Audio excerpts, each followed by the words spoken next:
dancing about the fragile Ola of Beauty flower, the women of Hula Halau Kapuela.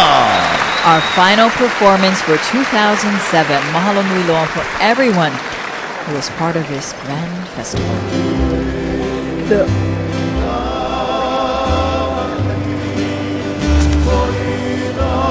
And Pualani, what did you think of that performance? Wow, I thought that was beautiful, and especially their hula noho.